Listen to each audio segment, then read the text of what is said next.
Hey, Mike, I deserve better. Hey, Dixie, I deserve better. I have been your go-to guy for the past 11 years, and for what? So you can bring in the next star, the next big thing, and we can all watch him fail? Or maybe it's that new direction you were taking that didn't go anywhere. There I was to pick up the pieces, to bail you out and take this company and put it back on my shoulders. I did not. I repeat, I did not sleep with that young intern. As a matter of fact, I was up all night. I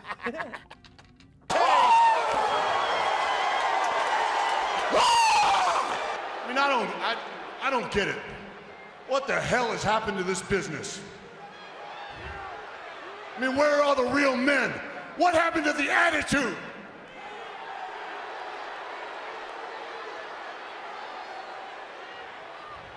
You chant the names of 195-pound wannabes?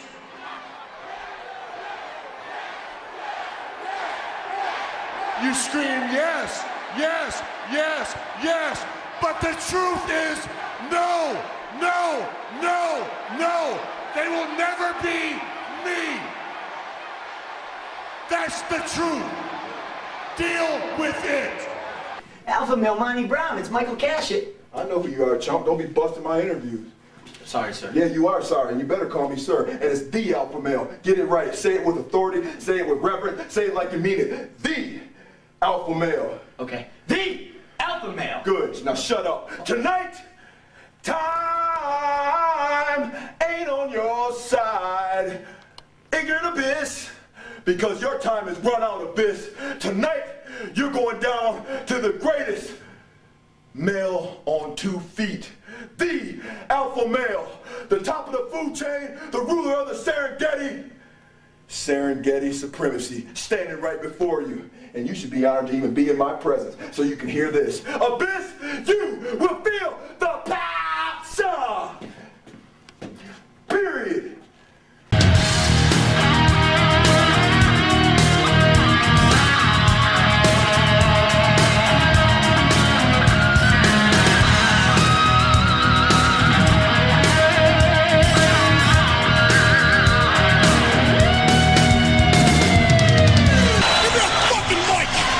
What is going on? Welcome to No Joke Promos. How y'all doing? Hope having a blessed Wednesday if you're watching this. Before we get into today's video of that 200 sub special, going over the 5 through 10 favorites of all time. Alright? Just want to do a quick shout out to all you guys. Alright? Like, not only the last video I did was the Wrestle Dream review. I was at 198, and now I'm at 251. I'm like, god damn. Like, shit, that's nuts. That's crazy. Thank you. Like, I can't thank you guys enough, man. I truly mean it. I really do. And as of now, the Hurt Syndicate video is my most successful video on this channel. Got over 5,000 views and like almost like 100 likes, which is nuts. That's nuts. Like, 'cause a lot of people don't bother to like a video or just, they'll dislike it. That's for damn sure. But liking it, most people don't go out their way to do that. But thank you. I didn't even put that much effort into that video. You know what I mean? I just came out here to shoot my shit. Didn't really go and didn't really like break down and elaborate, between like the pay-per-views, like the weeks and dynamites and all that shit. I'm like, you guys get the gist of it. You know what I mean? But it's crazy, like I said before, the videos that blow up and the videos that don't. You know what I mean? Like with the Wrestle Dream video, like it got almost 1,000 views, 1 like. Like 1 like, 1 dislike, because I talked shit about probably the fucking triple threat match. Sorry, it's garbage. The only thing good about it was Konosuke, and I stand by it. Alright, but if you enjoy it, more power to you. But yeah, regardless, thank you guys. Again, I can't thank you guys enough, man. I truly appreciate it. And there'll be more booking videos later on, but there's a lot of shit I gotta cover. A lot of shit. There's always something going on. So much shit, you know, so much material. It's endless, damn near. But I digress. That's enough about that. Let's get into this video. Alright. Now, 5 through 10 favorite wrestlers of all time. Or, well, 6 through 10, really. But y'all know what I mean. I've been saying 5 through 10 was really 6 through 10, but whatever. But I'm gonna do it in the same format I did last time, where I start off with like 1 and I work my way down. Alright, you know, it's ass backwards, but I don't care. You know, they're all my favorites. You know what I mean, for the most part. Alright, so number 6 is the phenomenal one, AJ Styles. The face TNA. The best talent ever come out of that company. It's not even close. Alright. Like, I've been watching this man's career, like, for shit, man. First time I seen him was back in like 05? Didn't get around 04, 05? Yeah. And I would tell you my favorite match of his, but that's gonna be for a future video. Alright, but yeah, these had too many bangers to count. Like his matches with like an Angle, Samoa Joe, Christopher Daniels, RVD, Jeff Hardy, Sting, you name it, man. Like, this dude does not have bad matches. He doesn't. I've yet to see a bad match from AJ Styles. You know, it doesn't exist. Or at least not to my knowledge. But I don't know. I haven't seen like every single match, you know, of this man's fucking career. You know what I mean? But yeah, seen his run at TNA, majority of it, and then really, I missed the around the 02 to 04, most of the 04 run, because I wasn't really watching then. I didn't even know about TNA's existence until I was like just, you know, going through the channels, and then I see this this 6-sided ring one time, and I'm like, what the fuck is this? like I forgot what channel they were on at that time. Yeah, like I could swear it might have been like Bobby Roode, or it might have been America's Most Wanted. I remember seeing Bobby Roode back when we had the long hair. I mean, that's the first time I seen TNA. I was like, holy shit, what is this? And I got hooked ever since. Alright. As far as AJ, this man never had a bad theme song. Of course, my favorite theme song is the I am, you are, I am, every day of my life. Out the inside, show from the outside. I'm trying to do my best to pass the test and show respect to the other guy. You know me, I love that theme song, man. I don't give a fuck about the demigods, the what, now they don't want none. They don't want none. I don't, fuck that, man. Give me I Am. Still his best theme song, in my opinion. And I know he hates it, but oh well. I mean, I fucking love that song. And I know it had like different like versions or variations of it. I think the version 5 or like 6, that's the one I like, where he's like, it starts off, he's like, ooh, ooh, that one, and then he sings the I am, that one. Or not the original when he was like a heel, not that one. Y'all know the one I'm talking about. But yeah, never had a bad theme song. One of the best in-ring talents of all time. You know, people want to talk about, oh, Will Ospreay brother, Ricochet, and Pac, and Kenny Omega, and I'm like, hey, don't forget about AJ Styles. Alright, because matter of fact, you got Ospreay fucking jacking his moveset. You know, he wants to do the phenomenal forearm and Styles clashes and shit like that. AJ could do all that shit back in the day. He was doing spiral taps and Fosbury flops and like springboard 450s and all that shit, man. He could do the high flying shit. He could do the technical shit with the calf killer, you know, shit like that. When he went to Japan, became the second best leader of Bullet Club. Number 1 still Prince Devitt, in my opinion. You know, that's where he really started to switch up style, because he was getting older. He was like, I can't do the shit I used to do. So he went to that more like that hard hitting, like stiff style, you know what I mean? Switching to more of a ground-based game. Alright, so in my opinion, that like this dude is one of the most complete, well-rounded wrestlers of all time. Alright? Like, especially when he does that drop down to leapfrog into that drop kick. Perfect every fucking time he does it, man. One of the best setups ever. Like, he does the drop down to leapfrog, does a drop kick, and then does that signature taunt of his where he just spreads his arms out and points. And like, fuck, I did that shit so many times as a kid. like, yeah, this AJ's that dude, man. There's a reason why Undertaker wanted AJ Styles to be his last opponent ever. You know, at WrestleMania 36, not Boneyard match. Some people hate it, some people love it. I thought it was alright. You know what I mean? I'm not the biggest fan of cinematic matches, but it worked. Especially for his old ass. I mean, that motherfucker could hardly move at that point. It did what he needed to. You see, and that's an example of a match that elevates someone, because you're in there with one of the greatest, one of the GOATs, like legit GOATs. Alright? Legendary. The Undertaker. Right? So that elevates like an AJ in my opinion, even though he lost, but of course he was gonna lose. You know, Undertaker and he fucking gonna lose in his last match ever. It ain't gonna happen. AJ Styles is so good in fact that he had motherfuckers believing that John Cena of all people was a competent wrestler. When we go back and watch those matches that he had like at SummerSlam and things like one at the Royal Rumble, or yeah, one on like a random ass SmackDown, I'm like, AJ carried those matches. Alright, that was like 95% AJ, and then like maybe like, I won't say 95, I'll say like maybe like 97% AJ, then like 3% Cena. Okay. But it was because of those performances is the reason that Vince pushed him.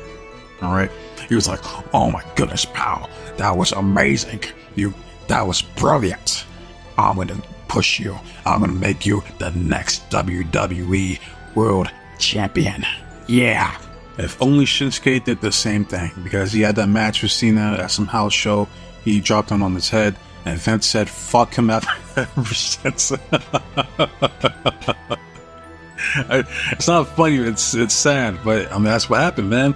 Like, Vince seen that shit. He's like, damn it, Shinsuke, what the fuck was that? You almost broke Cena's neck out there. You damn near lucky I shouldn't fire your ass right now. You know? Poor Shinsuke. But I digress. Alright, one last thing before I move on. I wanted to, like, cause AJ, like, he's not the greatest promo ever. You know what I mean? He can do what he needs to on the mic. You know, he's got better over the years. But the funniest thing AJ has ever said wasn't even a promo. It was on a interview on a radio show or some shit like that. And the host was asking him about his gay fans. And you can see the clip on YouTube, but AJ was like, the gay community.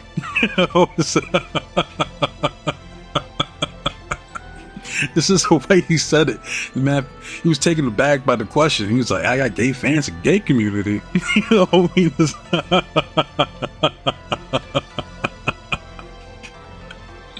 to this day, that's the funniest shit AJ has ever fucking said. That's still hilarious. We go back and watch that shit, man. Hilarious. But yeah, AJ deserves that number 6 spot on my all-time favorite list. You know, he ain't going nowhere. That's his spot right there. But moving on to number 7. Number 7 is the Heartbreak Kid, Shawn Michaels. And I can't do Shawn for the life of me. I can't do it. I know there's guys like Jason Sensation or Fizzy Pop, I think that's his name. They could do Shawn perfectly. I can't do it. I don't have that. I ain't got it. You know, only some voices I can do, some voices I can't. I can't do fucking Shawn. But yeah, one of my favorite wrestlers growing up as a kid. Like I said this in my first video with the 1 through 5 favorites.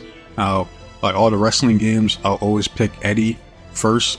Second was Shawn Michaels. And mainly because of the sweet shit music, him tuning up the band. Alright, that's my favorite finisher of all time. Like I still go back every now and again and watch compilations of the sweet shit music. Alright, because you have like Shawn, for instance, it's a super kick to Randy Orton. And you have JR, he's like, this Michael with the, oh no! My God almighty, he took his damn head off. And of course, like, I probably name off like some of his best sweet shit music he's ever did. Of course, number 1 would be Shelvin Benjamin, that Gold Rush tournament in like 2005. Yeah, that was the best one to this day. Another good one was, there's one that's underrated. He did one on Chris Masters. And I think it was 2006. I was like New Year's Revolution or some shit like that, where he countered and he hit him and Chris Masters sold the fuck out of it. That's crazy. Like, man, if Chris Masters was around today, this dude would be like the WWE champion right now.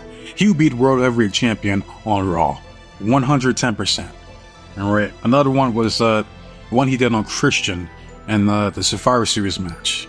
I believe that was that match. Yeah, where Christian was coming up and he just fucking Christian sells the fuck out of it, man. Another one was his match with the Croc, Triple H. At what was it? I think was it the Royal Rumble, or I forgot what fucking pay-per-view it was. It might have been the Royal Rumble. It was in 2004, where the Last Man Standing match, where Trips just walks up into the sweet chin music from Shawn, and what he did was perfect. Perfect, down to the last minute detail, to the point where they used that edit for their Raw intro for like, it was around like 04 to 05? Yeah, around that time frame. But he has my favorite taunt of all time. Not to suck it. No. I'm talking about the where he does a lunge and flexing the double biceps. I used to do that shit all the time as a fucking kid, man. Never had a bad theme song. You know, like the whole Sexy Boys played out. I heard that shit so many fucking times. I think I'm cute. I know I'm sexy. Everybody's seen that shit at one point, man. Alright, then we got the Generation X, the original, and then like 97. Of course, everybody knows that. And peak Shawn Michaels was WrestleMania 14, in my opinion. That look that he had, that match against Stone Cold before he fucking stepped out for a few years, so he comes back in 02. That was peak Shawn Michaels, in my opinion. Easily. Like, he was in phenomenal shape back then. And it was unfortunate that his back was fucked up. Even so, like, as a kid, I was like, I wanted Shawn to win. I'm not gonna lie to you, I wanted Shawn to win. Even got his ass kicked by Undertaker when he goes in the back, hey. Like, cause I was never really a Stone Cold fan like that. Like, if I had to pick between Stone Cold and The Rock, I'd go with The Rock, honestly. But that's just me. You know what I mean? So yeah. And that was just a kid back then. I mean, obviously, Shawn doing business and dropping a belt to Stone Cold was the right move.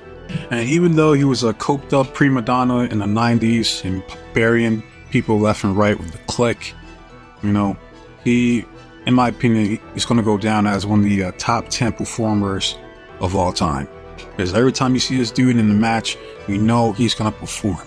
You know he's going to deliver. Especially at WrestleMania. Alright? There's a reason why they call Shawn Michaels Mr. WrestleMania. Even though Undertaker had the undefeated streak up to like whatever WrestleMania was to Brock Lesnar. Alright? And it's a shame. It's a fucking shame. There's two matches that we never got. And we're never going to get. First match, which I recently found out about this like a few weeks ago, which I don't know if this is true or not, but there was plans for at WrestleMania 26 to be Shawn Michaels versus Eddie Guerrero. I'm like, damn. I mean, like, that would have been a legendary fucking match, man. Just imagine that feud alone and the matches. Like, man, shitty. It sucks. That's so fucking shitty, man. Oh yeah. And then the second match is Shawn Michaels versus The Rock. Alright, which for obvious reasons, you know, The Rock said, fuck Shawn Michaels. And I can't blame him. Especially if, you know, the reports are true that, you know, had this dude talking shit about his mom and, you know, trying to hold him backstage. I don't blame him. I don't blame Dwayne for feeling some type of way towards Shawn. Fuck him. You know what I mean? It's very telling that he'd rather do business with Trips than over Shawn. That's crazy to me. You know what I mean? So, it is what it is. And he's had great feuds. He's had feuds with The Undertaker, Triple H, Chris Jericho, Randy Orton, just to name a few. Alright, I could keep going, but y'all already know this man's career. So, it's too easy. You know, despite him being an asshole in the 90s and he was on some fuck shit, he still has done way more than enough to earn that number 7 spot, in my opinion. So number 7 goes to HBK Shawn Michaels. Oh, one last thing. Shawn will always and forever will be a better wrestler, a better performer, and a better booker than Triple H. Alright? Now I digress. So, moving on to number 8. Alright? Is the reigning, defending, undisputed WWE champion, Brock Lesnar. And I mean, this is self-explanatory at this point. I mean, it's Brock fucking Lesnar, the beast incarnate. or like the beast incarcerated these days, man. You know, I heard rumors that their Trips planning on bringing them back, which obviously they're gonna bring him back fucking next year because the shit died down with the whole Vince and Janelle Grant shit. So they're gonna bring Brock back most likely next year because I'll tell you right the fuck now, Raw can use Brock Lesnar. That's for damn sure. Raw and SmackDown, for fuck's sake, man. So you can still use him while you still can. You know what I mean? While he's still under contract. You know, there's still matches that Brock could have. You know, matches with the Ring General, Gunther, matches with Braun Breaker, imagine him versus Obafemi. You know what I mean? I'm just saying, some money on the table still with Brock Lesnar because he's Brock fucking Lesnar, the Conqueror. The F5 is in my top 5 favorite finishers of all time. Fucking love that move, man. It's just so, like, I can't imagine. I know there's people like Brian Cage, and there's some others that do that shit, but it's like no one hits it the way that Brock does. There's such intensity and just strength, you know what I mean? Like, he's just picking grown-ass men up and just tossing them around the ring like it's nothing, you know what I mean? Like, I'll never forget is one of the best debuts in WWE. It was him, Brock Lesnar. He comes and he just destroys fucking, who was it? It was like Maven, Al Snow, and Spike Dudley. Yeah, and he hits the perfect F5. And Maven talked about this shit on his YouTube channel. He had a perfect F5 on Maven. Maven sold the fuck out of it. That was the first time seeing that. I was like, yo, this dude, this dude's something else. Like, this dude's a fucking problem right here. All right? And then he had that match with Rikishi. Just destroys Rikishi. Just throwing his ass around, picks his ass up, and F5s the shit out of him. Like, that's nasty. That's so fucking nasty. Like, it'll never get old watching him hit the F5 on the Big Show, for instance. Like, I forgot what I think it was like in like 2012. This is right around the time where Booker T was on commentary. All right, and he hits the F5 on Big Show. He sends him flying, and you got Booker T. He's like, whoa, like, oh god. Now, my favorite F5 he ever did to this day was to Shannon Moore, and I think this was back in like 2003, 2004, around that time frame. I'm pretty sure it was 2003, right? But he was spinning him around and just launches this motherfucker Shannon Moore in the air, and this dude did like a 360. This man, Shannon Moore, did a fucking 360 in the fucking air because of the momentum and the force of Brock just throwing his ass up there, man. And he almost got up before fucking Shannon Moore landed onto the fucking mat. Insane. Fucking insane. So big ups to Shannon Moore. I heard he's like sober now because he was dealing with like substance abuse. So big ups to him. You know what I mean? But yeah, back to Brock. Just the theme song alone, that you know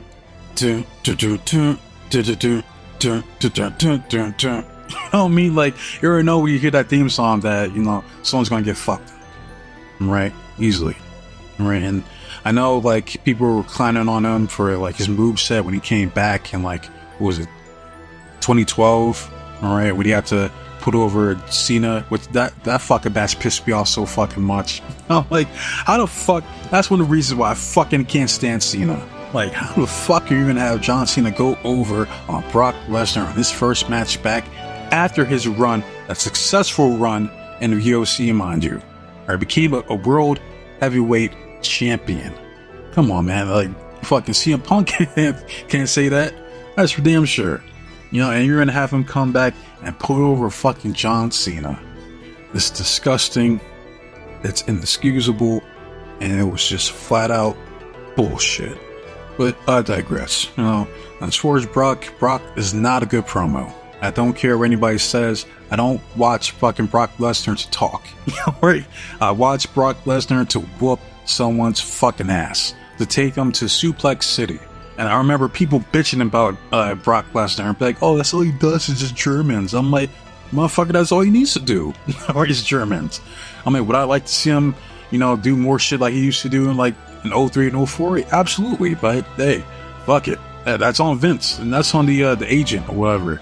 And you're like, yeah, Brock, all you gotta do is just do Germans. German after German after German. F5, maybe a Brock Lock or the Kimura. but just Germans. Just do Germans. That's all you need to do. Yeah. And listen, like, I'd rather watch fucking Brock Lesnar do like fucking 15, 20 German suplexes than watch the boring ass shit on Raw these days. All right, fuck that. And when you talk about generational talent, like MGF likes to boast about, that's Brock Lesnar. We're not going to see another guy like Brock Lesnar ever again. I highly, highly fucking doubt it. Like, this dude's a freak fucking athlete. This motherfucker was doing shooting star presses back in 01, 02. A guy his size. All right, and to this day, all right, for that match he had with Kurt Angle at WrestleMania 19, I hold Kurt responsible because he was way too far. All right, if he would have just kind of rolled over just one rotation right there in the middle, Brock would have hit it 100%. He would have hit that shooting star press, but it is what it is. Kurt was way too far, right? And Brock tried to go for it anyway. Damn near almost killed himself, right? But to the point where, like, he was so fucking jacked to where, like, an average person that would have broke his fucking neck. He just concussed himself, and still finished the match. That's insane, fucking crazy. And look, you can say whatever you want about Brock. I know a lot of people don't like him. I do. And no, he's not racist because he's like his best friend for fucking over 2+ decades is Shelton Benjamin. He's legit the godfather of like 2 of his kids. For fuck's sake, man. Like, come on, man. Like, hey, it's not his fault Vince booked him to go over every black champion there is in the company's history. And it's also Vince's fault that there's only 4 black champions. All right? Well, count 3.5 because you got fucking Rock who's more Samoan than he is black more than 90% of the time. That's, another conversation for another day. All right? That's not on Brock, that's on Vince. Vince knew what the fuck he was doing. Brock is like a mercenary.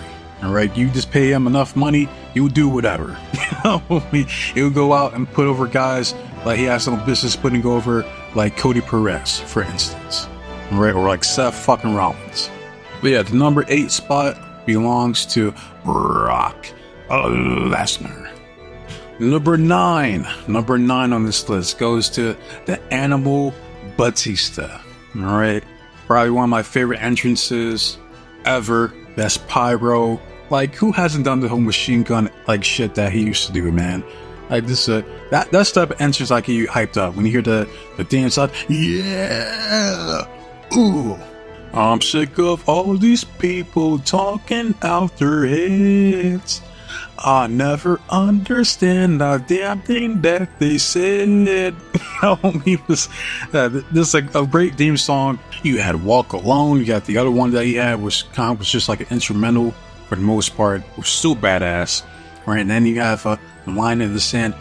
Evolution is a mystery, full change that no one sees. Like Batista was just awesome.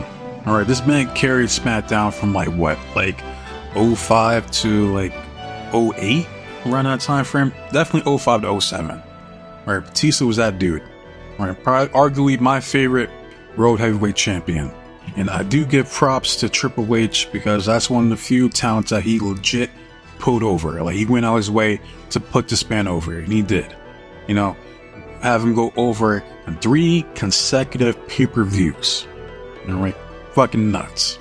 That's Triple H, mind you. This is during the reign of terror. All right, peak political Triple H as a wrestler.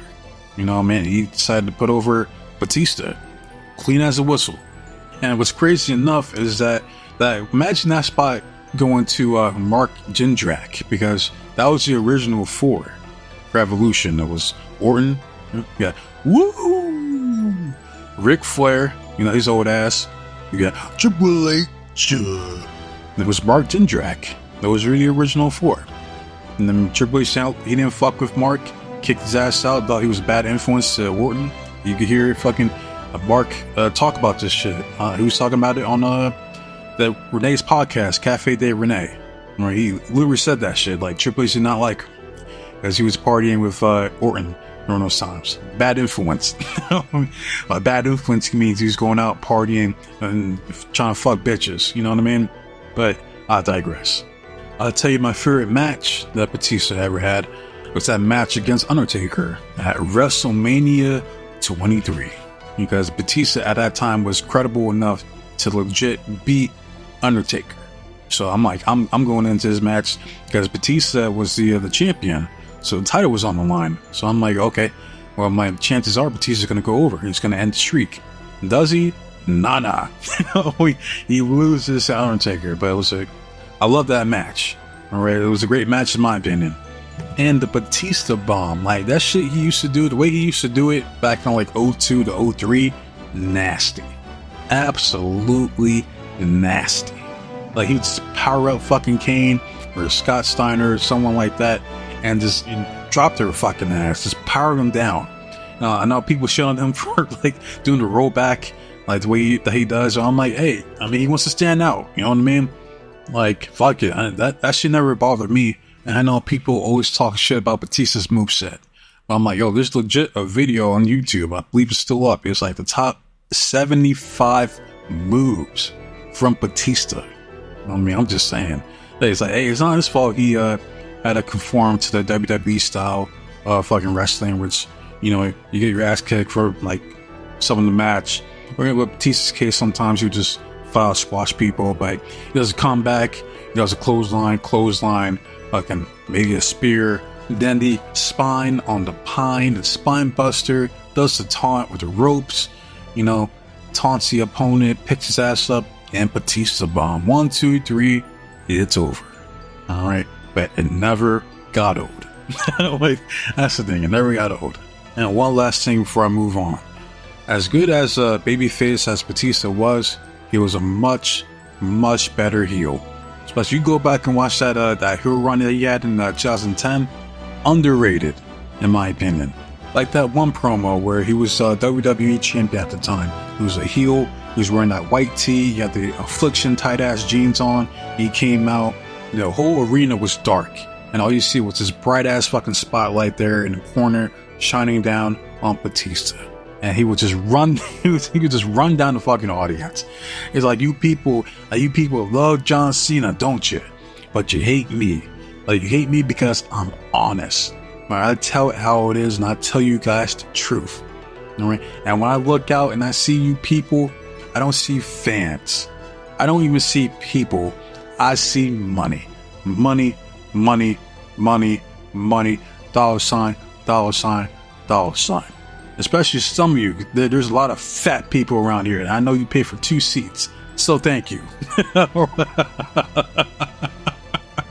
That shit was gold. Like, he could have easily been one of the best heels of all time if they would just, you know, just stuck with him. You know what I mean? Like, hey, we're gonna go with Batista as a heel, as our top guy. Like, if I had to choose between Batista and John Cena as my number 1, I'm going with fucking Batista. You know, you gotta be out of your fucking mind. Think I'm picking John Cena. Get the fuck out of here. Absolutely not. All right, but yeah, it sucks. Our run was short-lived, you know, but that shit has so much fucking potential, man. Great shift with Batista. So, yeah.